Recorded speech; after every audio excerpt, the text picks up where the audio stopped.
Assalamualaikum warahmatullahi wabarakatuh. Alhamdulillah nahmaduhu wa nasta'inuhu wa nastaghfiruhu wa na'udzu billahi min sururi anfusina wa min sayyiati a'malina may yahdihillahu fala mudhillalah may yudlil fala hadiyalah. Asyhadu an la ilaha illallah wahdahu la syarikalah wa asyhadu anna Muhammadan abduhu wa rasuluh. Amma ba'd. Segala puji hanya bagi Allah Subhanahu wa taala yang telah memberikan kita nikmat iman, nikmat Islam, nikmat sehat dan kesempatan sehingga kita dapat melaksanakan apa yang diperintahkannya dan menjauhi apa yang telah dilarangnya.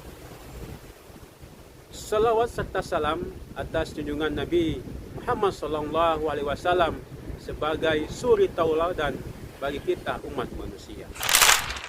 Pemirsa yang dirahmati Allah Subhanahu wa taala. Pada kesempatan kali ini izinkan saya menyampaikan tausiah singkat mengenai dua perkara besar yang seringkali kita anggap remeh namun dampaknya bisa sangat fatal bagi kehidupan akhirat kita, bahkan mengancam pahala amal ibadah kita. Dua perkara itu adalah durhaka kepada orang tua dan berhutang tidak dilunasi. Dua perkara ini terlihat biasa, tetapi dampaknya besar kepada keberkahan hidup kita. Saudaraku yang dirahmati oleh Allah Subhanahu wa taala, yang jadi pertanyaan mendasar sekarang sering muncul di benak kita adalah apakah dosa-dosa ini akan menghapus pahala sholat, pahala puasa, pahala sedekah, bahkan pahala ibadah-ibadah kita yang lain. Nah, dalam Islam, konsep penghapusan pahala bukanlah penghapusan secara total, secara otomatis, melainkan adanya ancaman serius yang bisa membuat amal menjadi tidak bernilai di hadapan Allah Subhanahu wa taala. Atau pahala kita digunakan untuk membayar dosa dan kewajiban kita kepada sesama manusia di perhitungan nanti. Mari kita bahas satu persatu. Pertama, dosa durhaka kepada orang tua. Durhaka kepada orang tua adalah salah satu dosa yang paling dimurkai oleh Allah Subhanahu wa taala. Dosa ini disejajarkan dengan syirik atau menyekutukan Allah. Dalam beberapa ayat Al-Quran, Allah Subhanahu wa taala berfirman dalam Quran surah Al-Isra ayat 23, wa qada rabbuka alla ta'budu illa iyyahu wa bil walidaini ihsana. Artinya, dan Tuhanmu telah memerintahkan agar kamu tidak menyembah selain Dia dan hendaklah kamu berbuat baik kepada kedua orang tuamu. Pemirsa yang dirahmati Allah Subhanahu wa taala, ancaman bagi pelaku durhaka sangatlah besar. Yang pertama, yang bertanya Allah dan tertolaknya amal. Ridho Allah terletak pada ridho kedua orang tua. Dan murka Allah terletak pada murka kedua orang tua. Ketika orang tua murka karena kedurhakaan kita, maka Allah pun murka. Dalam kondisi dimurkai Allah, amal ibadah kita berisiko menjadi tidak diterima atau tertolak. Yang kedua, diharamkan masuk surga. Rasulullah SAW bersabda, tidak akan masuk surga anak yang durhaka kepada kedua orang tuanya. Ini merupakan ancaman yang sangat keras. Yang ketiga, ingatlah dosa durhaka termasuk dosa yang ajabnya disegerakan di dunia sebelum di akhirat. Durhaka kepada orang tua tidak secara otomatis menghapus pahala amal ibadah Anda. Akan tetapi dosa besar ini menjadi penghalang utama antara Anda dan surga. Membuat timbangan kebaikan menjadi sangat ringan dibandingkan dosa besar lainnya. Pemirsa yang dirahmati oleh Allah. Yang kedua, dosa berhutang yang tidak dilunasi. Hutang adalah kewajiban yang sangat serius dalam Islam.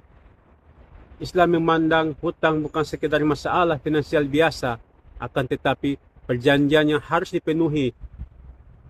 Nabi Muhammad SAW sangat menekankan masalah ini, masalah tentang hutang.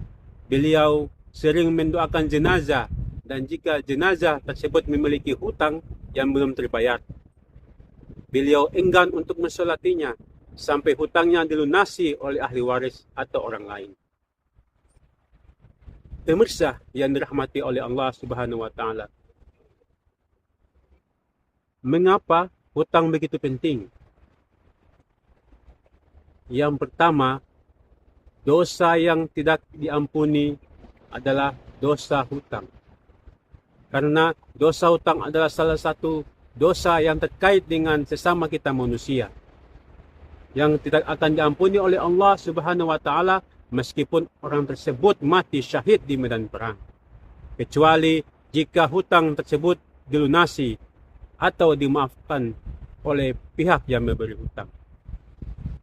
Yang kedua, pembayaran menggunakan pahala di akhirat. Inilah yang menjadi titik mana pahala kita bisa terhapus atau lebih tepatnya digunakan. Di hari kiamat tidak ada rupiah, tidak ada dinar, dirham, pembayaran hutang, dan kezaliman kepada manusia yang lain dilakukan dengan cara qisas. Apa itu qisas? Qisas adalah tukar guling amal. Sebagaimana Nabi Muhammad SAW bersabda,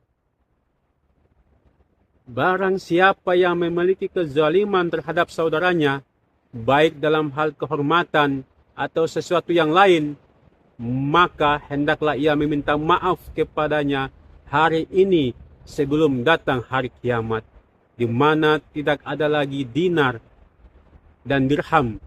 Jika ia memiliki amal soleh, maka diambil darinya seukuran kezalimannya. Dan jika ia tidak memiliki kebaikan atau amal soleh, maka diambil dari dosa saudaranya lalu ditimpakan kepadanya. Hadis riwayat Bukhari. Hutang yang tidak terbayar adalah bentuk kezaliman. Pahala salat kita, pahala puasa kita, pahala sedekah kita, bahkan amal ibadah pahala yang lainnya bisa jadi akan diambil untuk membayar hutang kita kepada orang yang kita hutang. Jika pahala habis, dosa pemberi hutang akan ditimpahkan kepada kita. Pemirsa yang dimuliakan oleh Allah Subhanahu wa taala, durhaka kepada orang tua dan hutang tidak terbayar adalah dua dosa besar yang sangat berbahaya. Keduanya tidak serta-merta menghapus pahala amal baik yang sudah kita lakukan, akan tetapi keduanya dapat menjadi penghalang kita untuk mendapatkan rahmat dan surganya Allah Subhanahu wa taala. Atau menyebabkan pahala kita habis di hari perhitungan, di hari hisab, untuk membayar kewajiban dan kezaliman kita. Mari kita jaga hubungan baik dengan orang tua kita, meminta maaf dan berbakti selagi masih ada, dan bagi yang memiliki hutang, berajamlah kuat untuk melunasinya, karena jiwa seorang mukmin akan tertahan karena hutangnya sampai dilunasi. Semoga Allah Subhanahu wa taala melindungi kita dari dosa besar dan membantu kita menunaikan segala kewajiban kita. Dan yang lagi berhutang, insya Allah segera dapat dilunasi. Pemirsa yang dirahmati Allah Subhanahu wa taala, demikianlah ceramah yang dapat saya sampaikan. Semoga dapat bermanfaat untuk kita semua. Jika yang baik itu datang dari Allah Subhanahu wa taala, dan jika ada yang buruk atau yang salah, itu datang dari diri saya pribadi. Mohon maaf atas kekhilafan tutur kata dan perbuatan. Semoga Allah membimbing kita semua ke jalan yang benar. Ada pantun, pergi memancing ikan di lautan, ikan digoreng untuk dimakan. Mohon maaf jika ceramahnya membosankan, tapi semoga ilmunya dapat diamalkan. Billahi fisabilil haq, fastabiqul khairah, wallahu muwafiq illa aqimut thariq. Wassalamualaikum warahmatullahi wabarakatuh.